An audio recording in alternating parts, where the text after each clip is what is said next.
Sabadell ha sigut l'escenari on s'ha presentat aquest matí el primer avió executiu Very Light Jet que existeix a Espanya.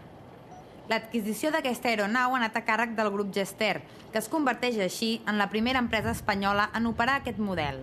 Aquest avió és la nova adquisició que ha fet el grup Gester per donar cobertura als vols corporatius. Tot i que és un avió de dimensions bastant petites, té tots els luxes i tota la confortabilitat que els empresaris necessiten per fer els seus recorreguts i els seus vols empresarials. L'avió té capacitat per 4 passatgers i una autonomia de més de 2 hores i mitja. L'element diferencial respecte a altres models és el valor afegit que aporta l'usuari, ja que compta amb acabats de luxe, una gran amplitud a l'interior i compartiments específics per l'equipatge. Tots ells elements poc freqüents en aquest tipus d'avions degut al seu tamany. Tot i tractar-se d'un avió executiu de luxe, l'empresa ha aconseguit rebaixar el cost de vol pels usuaris. Així, el preu mig d'una hora de vol és d'uns 2.000 euros, mentre que les ofertes d'altres companyies ascendeixen a uns 2.600-2.800 euros l'hora. D'altra banda, dir que en tot el món només existeixen 50 avions com aquest. El fabricant és l'empresa Cessna, la qual gaudeix d'un gran prestigi dins del sector aeronàutic. La fiabilidad de los aviones Cessna está garantizada de un 98% y en un tipo de aviación de este estilo, en el cual un avión como estas características va a estar operando en aeropuertos en los cuales ese servicio de asistencia mecánica no lo vamos a poder tener in situ, como por ejemplo hacer un Sabadell-Murcia, Murcia-Albacete, Albacete-Bilbao, pues no vas a tener mecánicos en cada una de esas bases, ¿no? Y entonces, pues uno de los motivos fundamentales de que hayamos elegido este modelo de Cessna, del Mustang, en particular ha sido pues, su servicio postventa. Un altre dels avantatges que ofereix aquest model és que pot aterrar en pistes curtes. Això permet que els usuaris es desplacin directament als seus destins finals i no hagin de passar per grans aeroports amb la pèrdua de temps que això suposa. A més, aquells que estiguin interessats en aquest servei només necessitaran 2 hores d'antelació per fer la seva reserva. Pel que fa a l'aeroport de Sabadell, però, no es pot garantir que s'hi estableixi una base d'operacions. La pista és massa curta i tant la càrrega de l'avió com les condicions atmosfèriques determinaran si s'hi pot aterrar o no. Finalment, dir que ja hi ha més de 40 empreses interessades en sol·licitar els serveis d'aquest avió, la qual cosa garantiria una ocupació gairebé total pel primer any.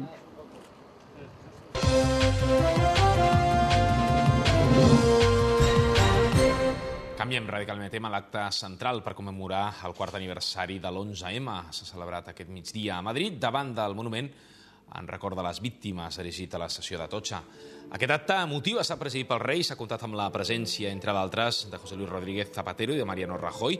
També han participat altres personalitats, com ara María Teresa Fernández de la Vega i les representants de les diferents associacions de víctimes del terrorisme. L'acte, que ha durat aproximadament uns 10 minuts, ha estat solemne i no s'ha pronunciat cap discurs.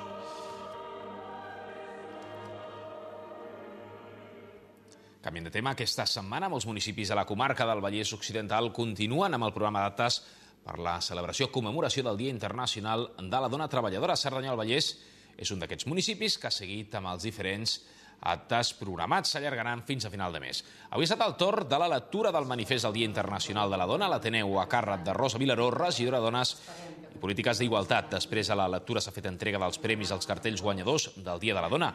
El guardonat ha estat en Woka Wanstert. I acte seguit s'ha passat l'espectacle humorístic sobre la guerra de sexes stand-up monòlegs. Els actes avui, organitzats per la Regidoria de les Dones i Polítiques d'Igualtat, han comptat amb servei de canguratge i traducció al llenguatge dels signes. I en el manifest, que ha estat llegit, tal com dèiem, per la Rosa Vilaró, regidora de Dones i Polítiques d'Igualtat de Cerdanyola del Vallès, a banda de demanar la incorporació de la dona en la totalitat de les activitats, també ha puntualitzat, ha fet èmfasi en la importància de la conciliació del temps entre les dones i els homes. També ha fet referència a les línies que s'estan establint des de l'Ajuntament del municipi de Cerdanyola del Vallès, que es dirigeixen, entre d'altres, a resoldre les tensions provocades pels desequilibris entre el temps de treball, familiar i personal. De biaix desfavorable cap a les dones, cal desenvolupar estratègies de canvi que tendeixin a un repartiment equitatiu del temps i de les tasques que tenen a veure amb el manteniment de la llar i la cura de les persones. És imprescindible establir la corresponsabilitat més enllà de la conciliació.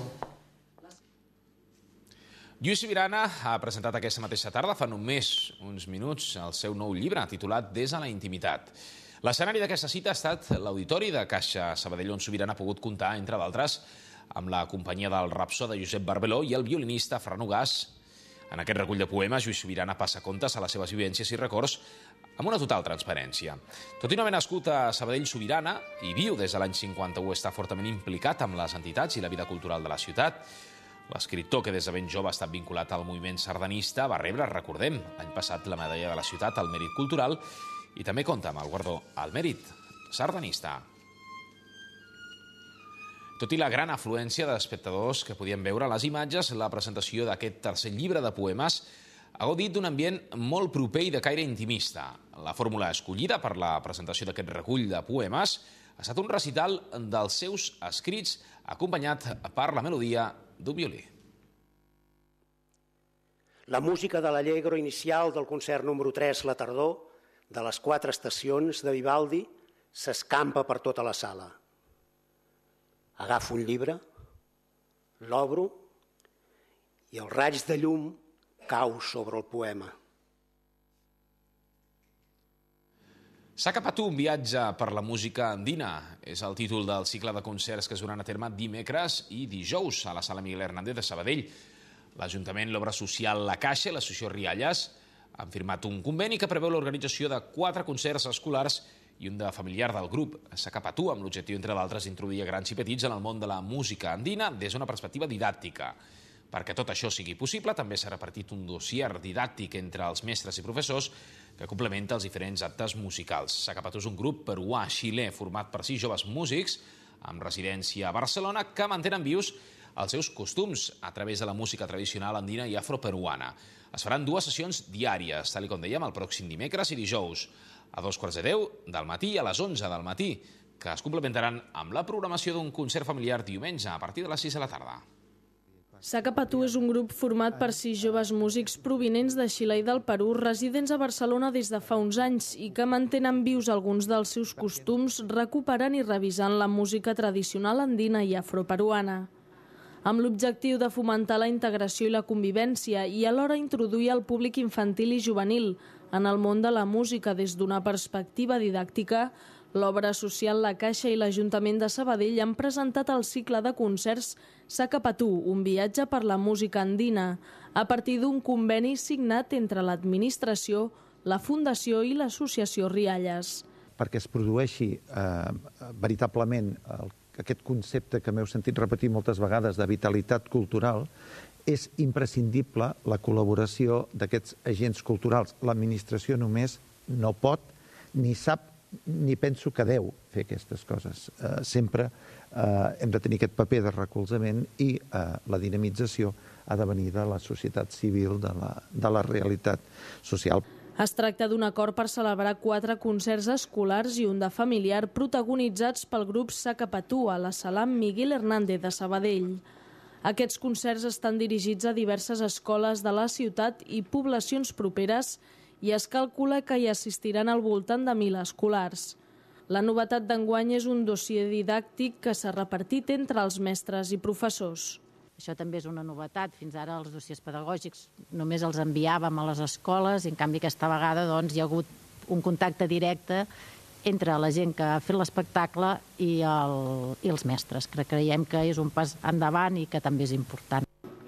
Amb la direcció musical d'Albert Gomí i la direcció artística de Xavier R, l'espectacle Sakapatú, un viatge per la música andina, ens presenta l'evolució d'aquesta música al llarg de 500 anys, en un recorregut per les harmonies i ritmes originàries de l'imperi Inca, les influències aportades per la música renaixentista dels espanyols i els posteriors ritmes africans dels esclaus duts fins al Perú. Tot plegat esdevé una eina per promoure el respecte a les diferents cultures i alhora esdevé un bon recurs per la integració i la convivència. En aquesta ocasió és un tema cultural i és realment la música representa, és algo que ens acosta a diferents cultures i és un element d'integració i de convivència. I en aquesta ocasió també donem oportunitat d'introduir al públic infantil dintre de la cultura. Els concerts escolars es celebraran els dimecres 12